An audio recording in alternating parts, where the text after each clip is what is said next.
My name is Norman, and I'm 72 years old. You see, 3 months ago, I got the call. Stage 3 colon cancer. The doctor's office was cold, sterile. I remember staring at this poster on the wall about digestive health while she explained treatment options, survival rates, all of it. And you know what went through my mind? Not fear, not anger, just this strange thought. So this is how my story ends.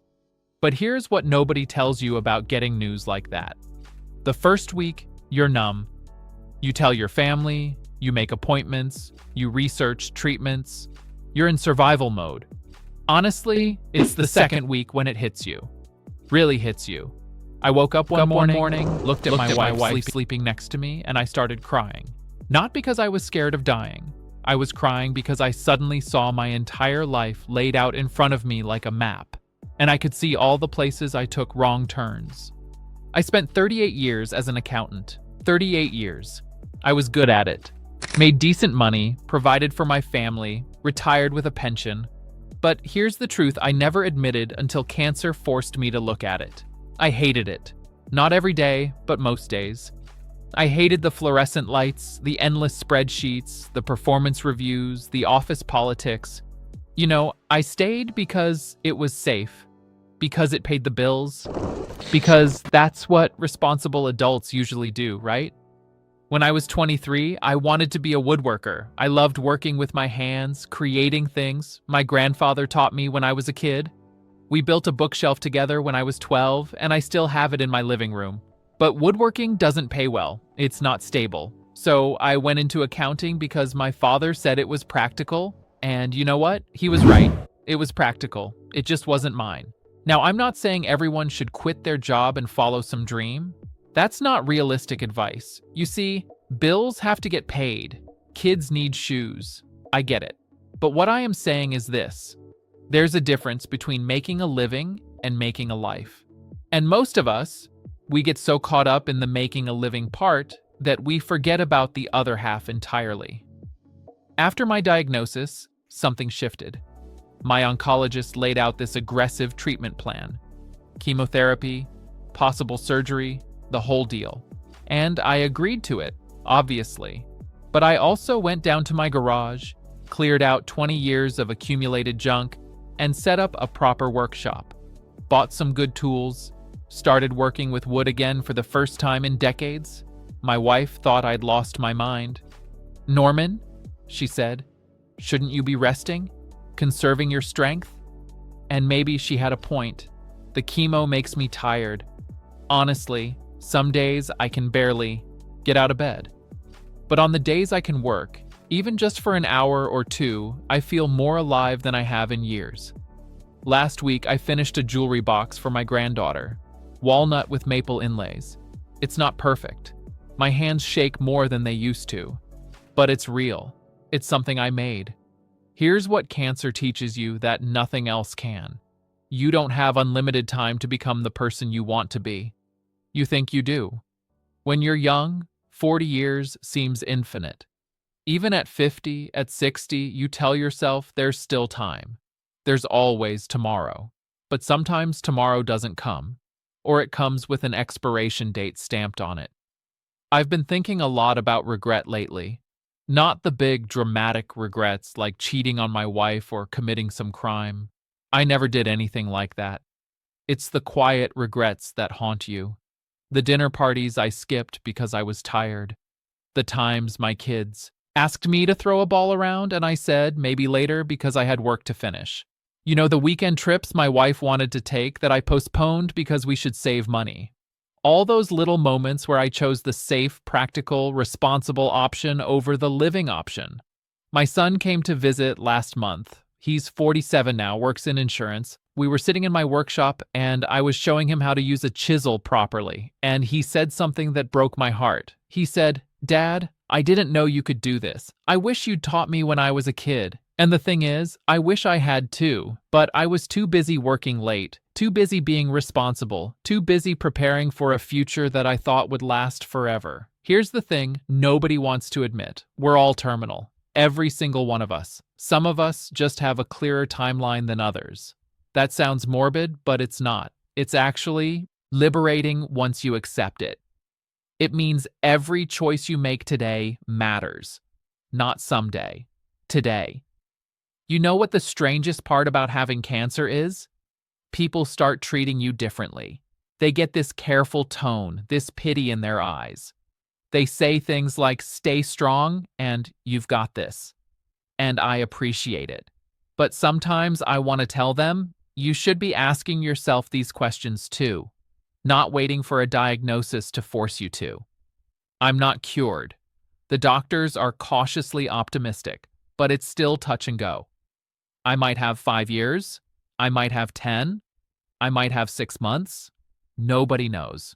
But listen, I'll tell you what's changed. I don't waste time on things that don't matter anymore. I don't argue about politics with my brother-in-law. I don't stress about the stock market. I don't care if the neighbor's lawn looks better than mine. Instead, I work in my shop. I have long conversations with my wife where we actually listen to each other. I call my kids not to give advice, but just to hear their voices.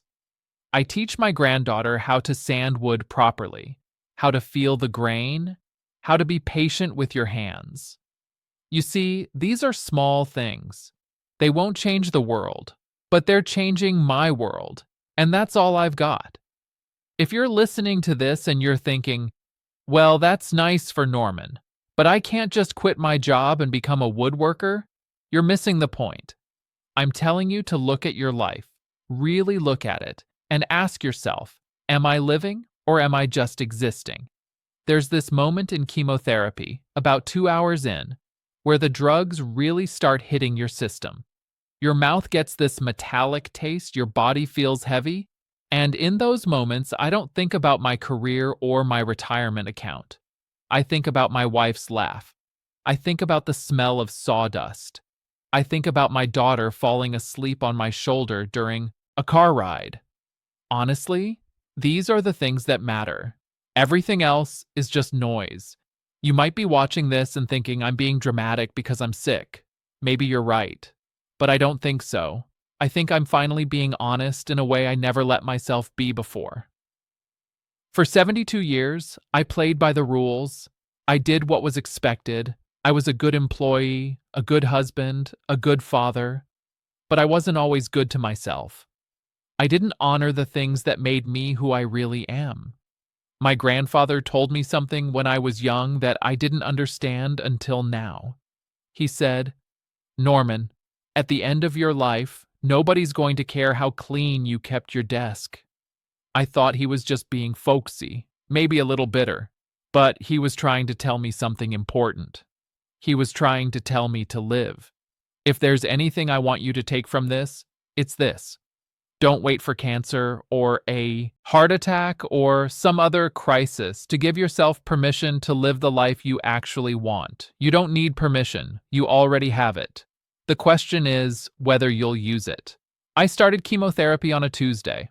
On that Saturday, despite feeling terrible, I went down to my shop and started a new project.